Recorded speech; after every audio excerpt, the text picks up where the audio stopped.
Quero neste momento estar cumprimentando a todos com a paz do Senhor. Estamos agora no nosso momento do resumo da Escola Bíblica Dominical. Lição de número 12, título, editora Betel, Daniel descreve Israel no período interbíblico. Esta lição é do ano 2005. Se você ainda não está inscrito no nosso canal do YouTube, eu convido você a se inscrever.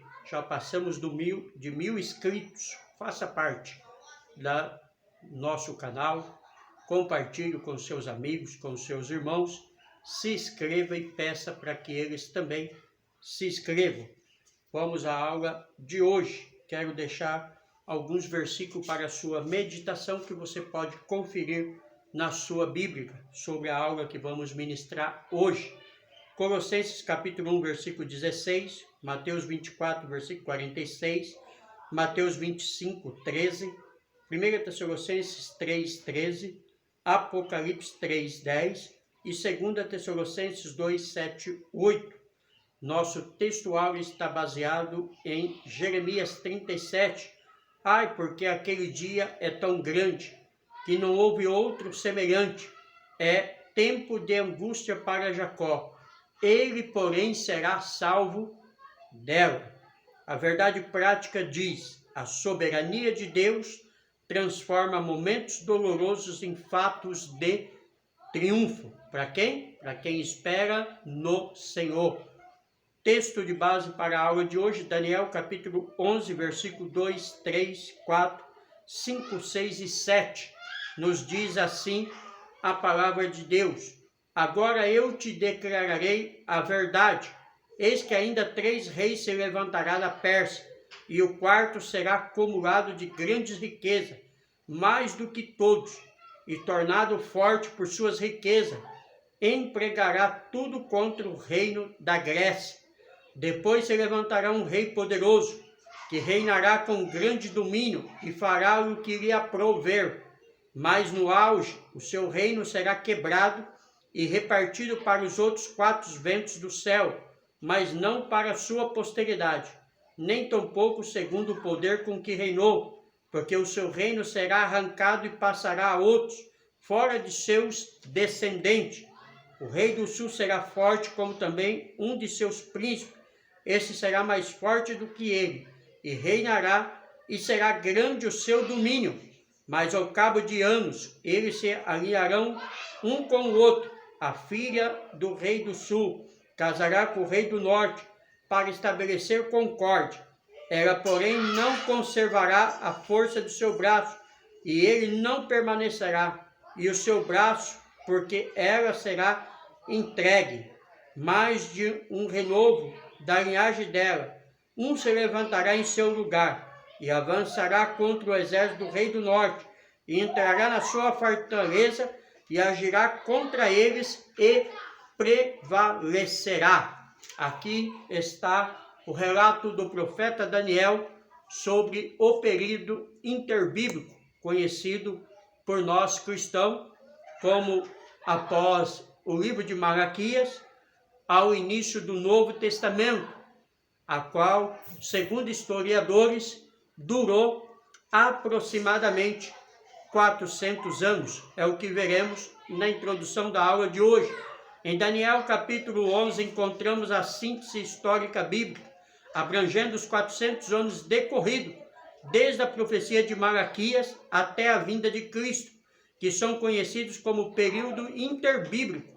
Vemos o futuro imediato e distante de Israel em relação às nações vizinhas, ligado principalmente ao tempo da angústia de Jacó. Jeremias capítulo 30, versículo 7. Os 45 versículos do capítulo 11 de Daniel cobrem quase 500 anos de história bíblica, de Ciro, o persa, ao final da independência do reino de Israel sobre os macabeus, em 63 a.C., quando Roma assumiu o controle dessa nação. Aí está o período interbíblico. Tópico 1. Deus é Senhor do tempo e da história. Somente Deus conhece toda a história. Somente Ele pode declarar com a devida precisão e exatidão os acontecimentos futuros. Isaías capítulo 44, versículo 7. Ele não somente é Deus de perto, mas também de longe.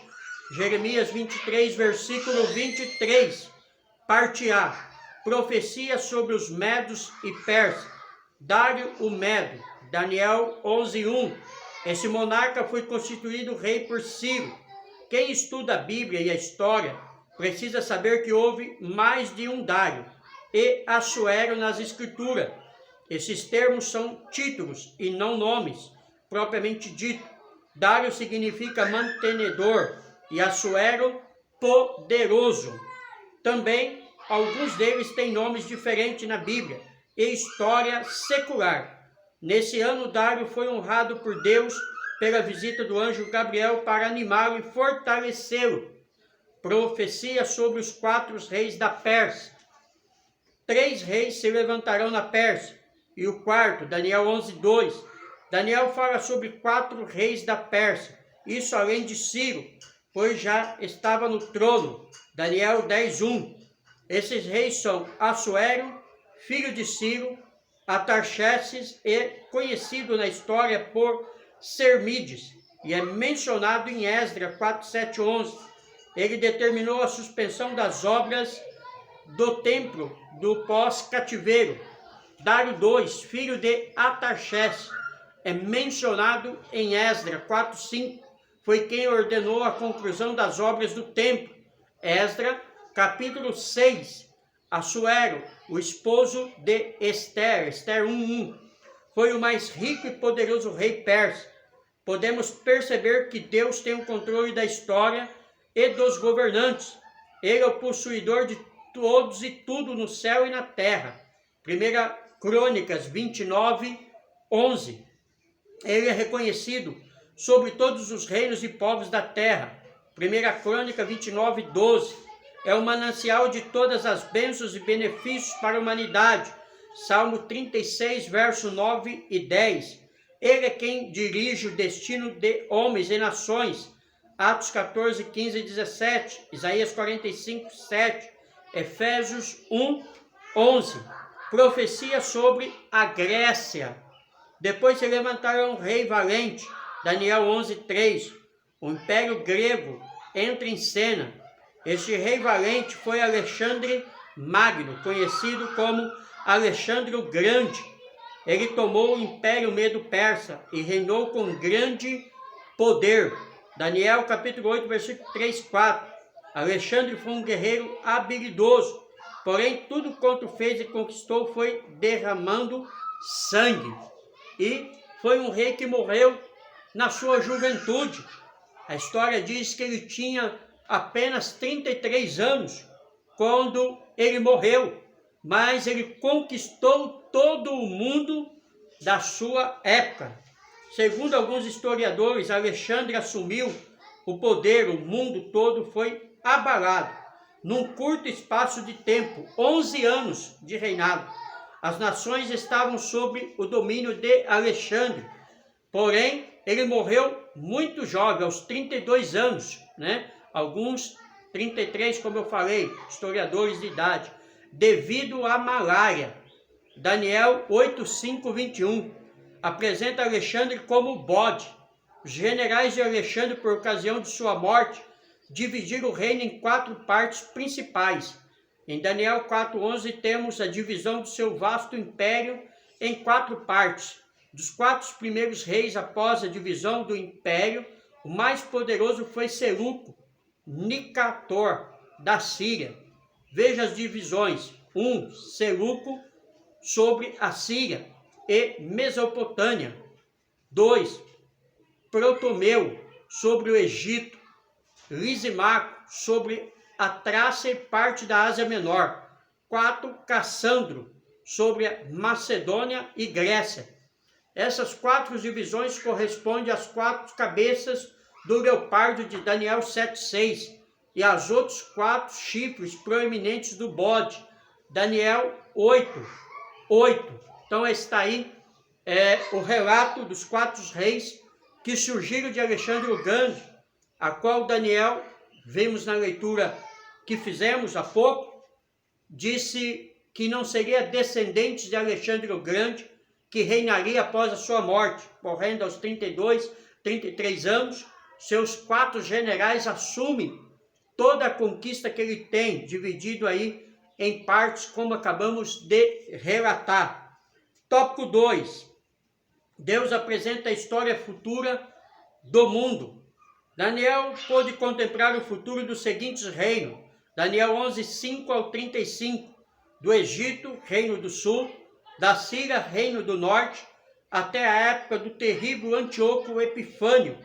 Esse foi considerado como o anticristo do Antigo Testamento em relação aos judeus. Falaremos dele mais adiante.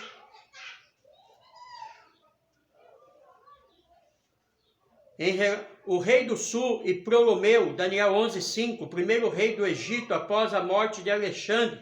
Um de seus príncipes é Seleuco o Nicator, primeiro rei da Síria após a morte de Alexandre. Todos esses reinos eram passageiros, mas o reino celestial é eterno e soberano. Hebreus 1, versículo 8. Deus é o soberano absoluto. O Deus Altíssimo exerce sua soberania desde o início da criação. Todos executam as suas ordens. Sua supremacia está acima de todo principado e potestade. Isaías 46, versículo 9 e 10. Efésios 20, versículo 22. 1 Timóteo, capítulo 6, versículo 16. Hebreus, capítulo 8, versículo 1.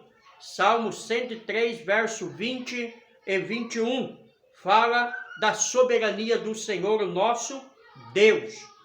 Deus é o Rei Celestial. Deus rege e controla todas as coisas, porque o seu trono está acima de todos que possam existir. Daniel 4,17. O Senhor tem o domínio completo sobre todos os reinos humano e espiritual que regem e atuam na terra. Daniel capítulo 4, versículo 25. Nada acontece sem sua autorização e decreto. Jó 42, versículo 2. Daniel 4, versículo 24. Salmo 103, verso 19. Quando a Escritura Sagrada apresenta Deus como Rei eterno, está dizendo que além de ser eternamente Rei, e também o Rei do Universo, é o Senhor absoluto do mundo. Poder supremo e a eternidade de tal autoridade são os ensinamentos centrais de 1 Timóteo 1,17. Ora, o Rei dos séculos, imortal, ao único Deus, seja honra e glória para todo o sempre. Outra máxima deste texto é a ideia de poder, pois um rei é a fonte central de poder na área onde ele governa. E Deus, então, é a fonte de poder em todo o mundo, porque ele não governa só um reino, mas ele governa tudo. Todos estão sob o domínio do Senhor, o nosso Deus. Deus é o grande legislador. A injustiça na terra parece permanecer. Ela pode ser vista em vários aspectos religioso, social, político, etc. Mas Deus tem o tempo certo para corrigir o transgressor e jamais terá o culpado por inocente. Neemias 1:3, Salmo 11:4. Então, por mais que a gente vê injustiça, principalmente no meio político, juízes, injustos, que programam a lei contra os mais pobres. Temos vivido essas situações no Brasil e nós achamos que nada acontece com eles, mas a Bíblia está dizendo que o tempo deles chegará. E quando o tempo deles chegar, é o próprio Deus que irá acertar contas com ele. O Salmo diz que Asaf quase desviou. Salmo 78, se não me falha a memória, quando ele olhou o ímpio e viu que o ímpio prosperava, que o ímpio tinha riqueza. Mas depois, quando ele viu o fim do ímpio, aí ele entendeu que é melhor servir ao Senhor, adorar ao Senhor, porque o fim do ímpio será terrível e o fim do justo será glorioso. Essa terra, ela é passageira para nós. Não devemos nos preocupar com essa terra, com este mundo. Por mais que vemos injustiça, por mais que vemos o ímpio, muitas das vezes, governar, nós temos a esperança não aqui. A nossa esperança está no céu. Tópico 3. Antíoco Epifânio é uma figura do anticristo. Como eu disse, agora vamos entender melhor sobre este que governou após Alexandre, um dos 4. Em Daniel 11, 21, 35, encontramos a referência de um homem vil. Daniel 11, 21. Esse é Antíoco Epifânio. Esse monarca foi em sua geração uma figura do verdadeiro anticristo, que irá aparecer, o homem do pecado, filho da perdição, como é conhecido o anticristo, 2 Tessalonicenses 2, 3. Então, Antíoco Epifânio foi comparado ao anticristo. Antíoco Epifânio foi o grande perseguidor dos judeus na Palestina. No seu governo, houve a revolta dos Macabeus. Este homem vil do texto em foco foi o homem mais desprezível narrado nas profecias de Daniel. 10 versículos do capítulo 11 são reservados para a descrição dele. Saíram dele uns braços que profanaram o santuário e tiraram o contínuo sacrifício estabelecido pela lei cerimonial. Daniel 11, 31. Esse homem obteve a coroa por astúcia e por engano. Ele é o pequeno chifre descrito em Daniel capítulo 8, a qual você pode conferir com mais detalhes. Com exceção de Antíoco Epifânio, teve início uma das mais sóbrias épocas da história judaica. Onias exercia o sacerdócio em Jerusalém, quando Epifânio começou a reinar. Epifânio vendeu o cargo de sumo sacerdote ao irmão de Onias por 360 talentos. O usurpador colaborou com Antíoco em seu esforço de impor a cultura e religião grega aos judeus. O velho costume hebreus e suas práticas religiosas foram desestimuladas.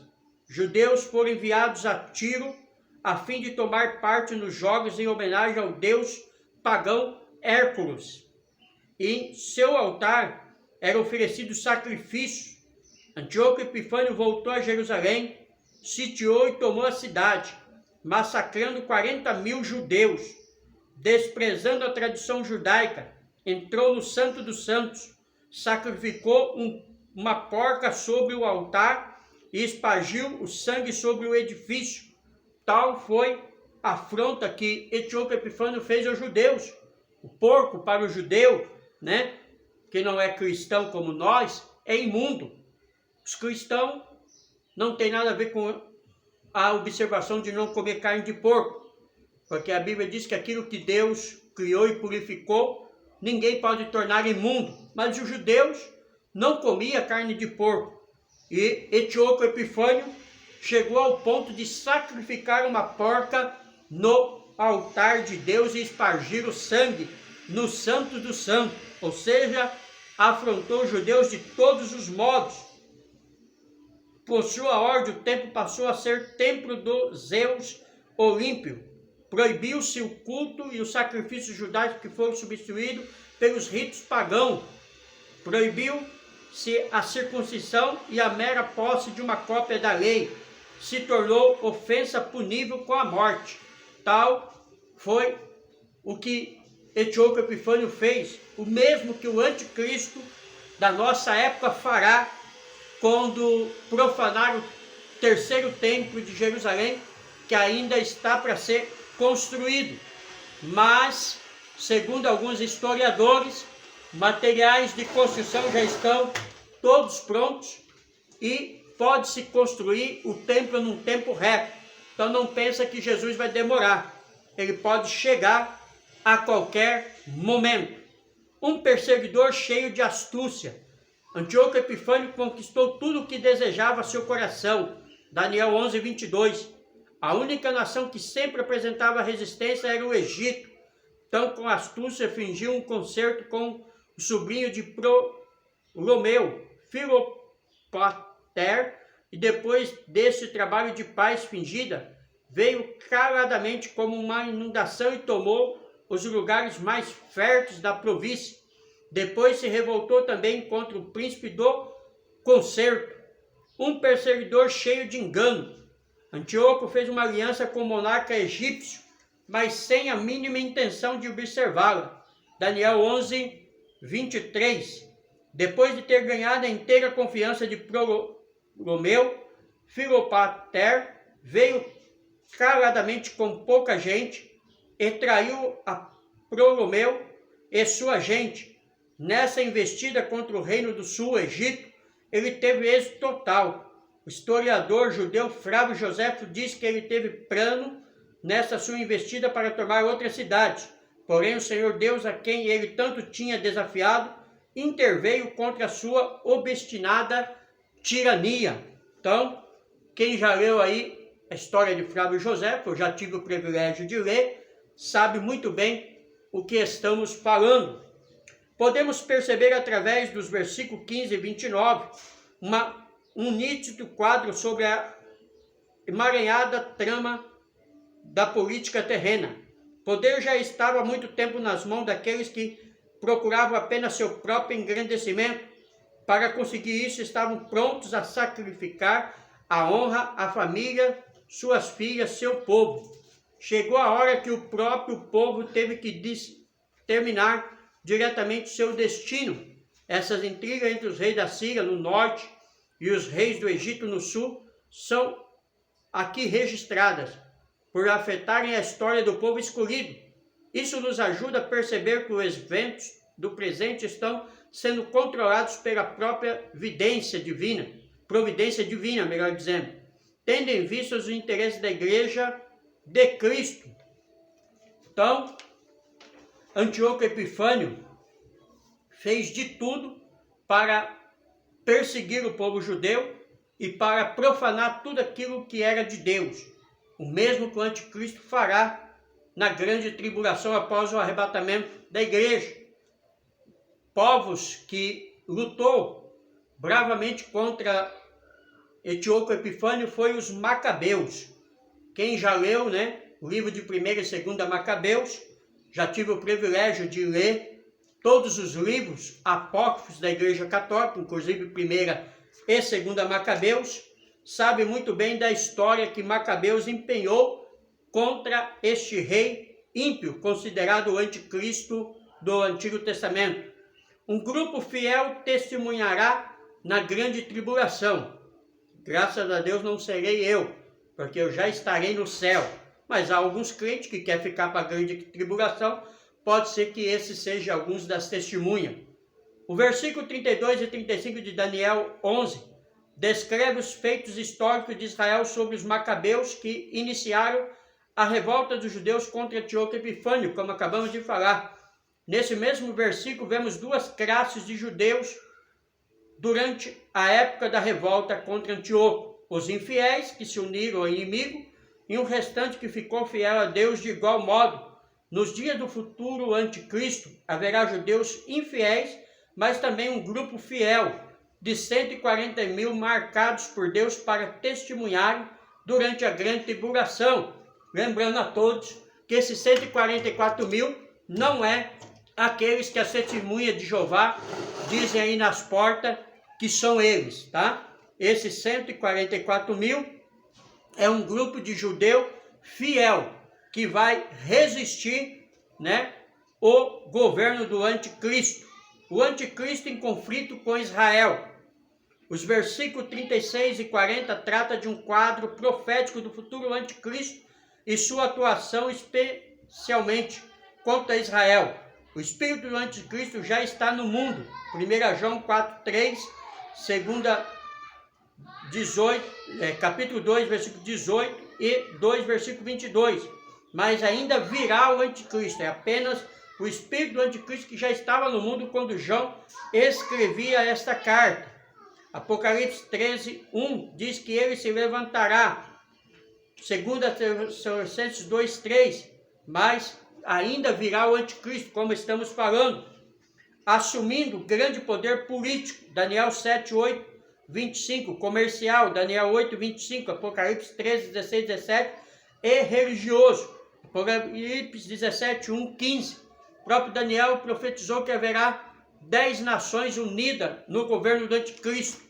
Para informação, já existem 9 nações que estão unidas. Falta apenas uma para se unir nas 10 para o governo do anticristo começar.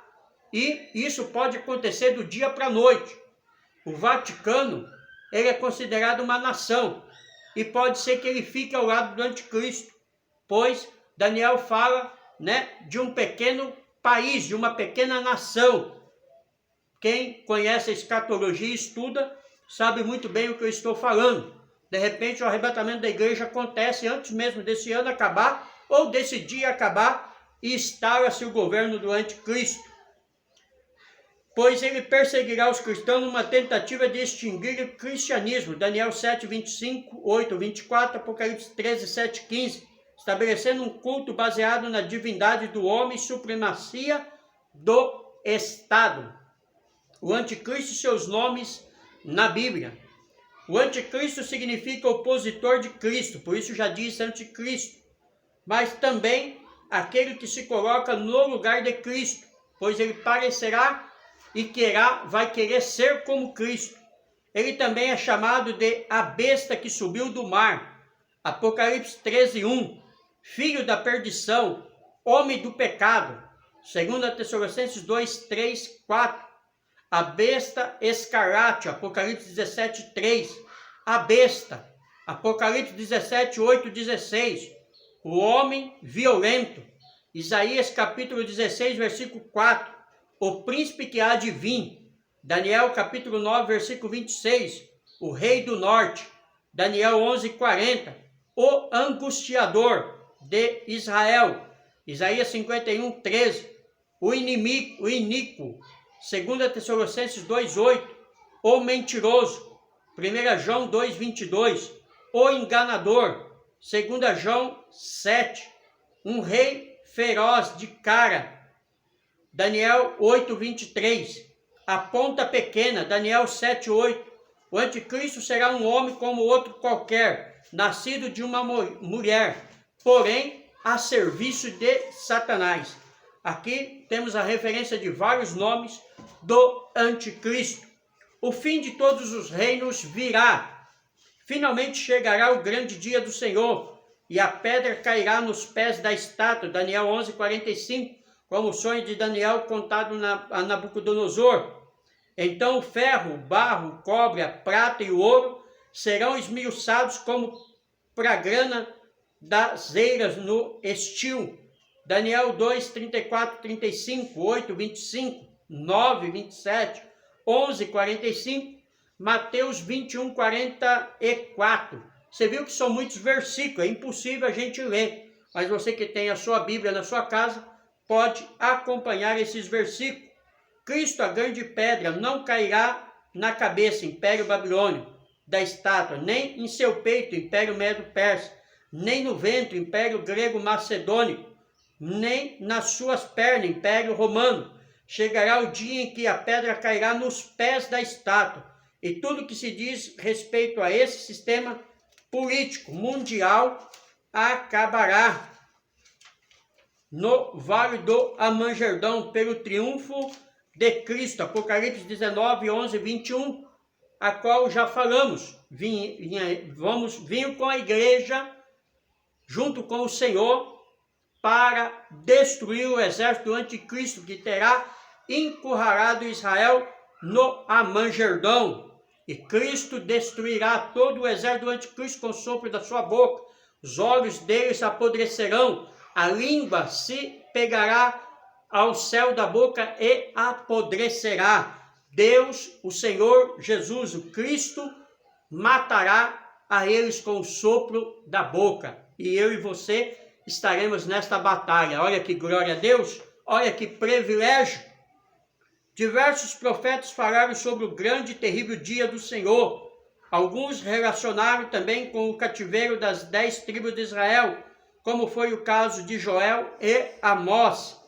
Tratava-se de predições de duplo sentido, apontado acima de tudo para o tempo conhecido como o dia da ira do Cordeiro, Apocalipse 6, 16, 17, o dia do Senhor é, pois, o período posterior ao arrebatamento, né? A igreja arrebatada começa, então, o dia do Senhor, o dia da vingança do Senhor.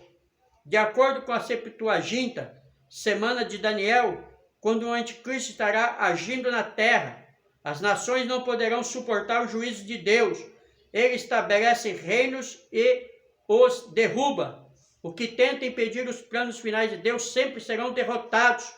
Todas as nações serão julgadas com base em seu relacionamento com Israel. No dia do julgamento do Senhor, Deus concentrará a todos no vale de Josafá, que quer dizer Jeová julga.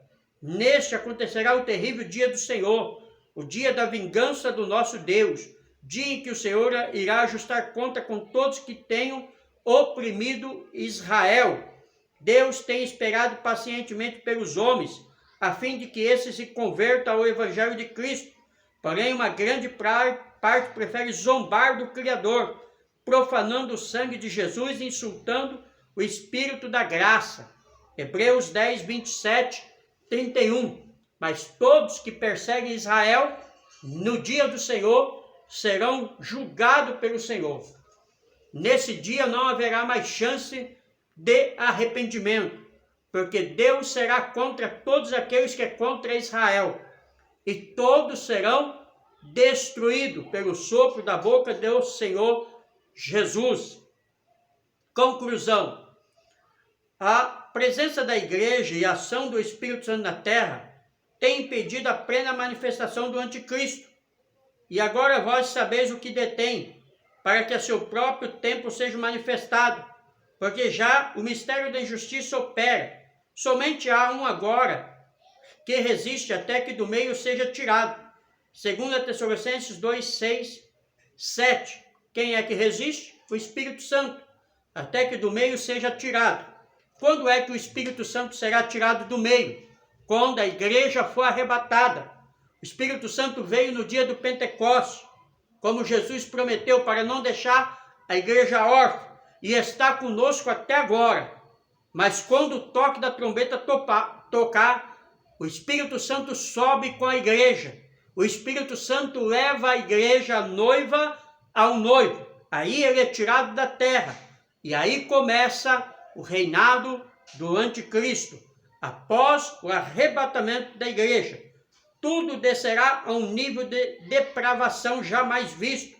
Violência, perversão, ocultismo e falta de amor. Deus julgará, destruindo definitivamente as forças do mal. Maranata, ora vem, Senhor Jesus. A igreja sai, o Espírito Santo sai, os crentes saem, vão para o céu, são arrebatados, começa o reino do anticristo, a qual acabamos de ler aí, aonde a profanação, a violência, o crime, prostituição, droga, aborto, tudo será liberado no governo do anticristo. Mas graças a Deus, não estaremos mais aqui. Então você que está me ouvindo, meu irmão, minha irmã, você que está brincando de ser crente, você que vai na igreja só porque seu pai e a sua mãe vai, cuidado, você pode ficar no arrebatamento da igreja, tá? Você que vive na prostituição, no homossexualismo, no lesbianismo, nas drogas, no crime, na mentira, cuidado, Cristo vem e você pode ficar para a grande tribulação. Depois, para você ser salvo, não será de graça como é hoje. Hoje precisamos apenas reconhecer o Senhor Jesus e entregar a nossa vida. Na grande tribulação, para você ser salvo, você terá que dar a sua própria vida. Tá bom? Então, procure hoje mesmo uma igreja mais perto da sua casa. Ou você que brincou de ser cristão, ou que está desviado, procure se consertar com o Senhor ainda hoje, porque enquanto há tempo, há esperança. Mas chegará o tempo que não haverá mais tempo. O tempo é agora. Amém? Deus abençoe a todos. Pastor Paulo Delanhese, São Paulo, Jundiaí. Se você ainda não está inscrito no nosso canal do YouTube, se inscreva. Compartilhe com seus amigos, com seus irmãos em Cristo. Peça para eles se inscreverem, pois assim você nos ajuda a divulgar a palavra de Deus. Amém?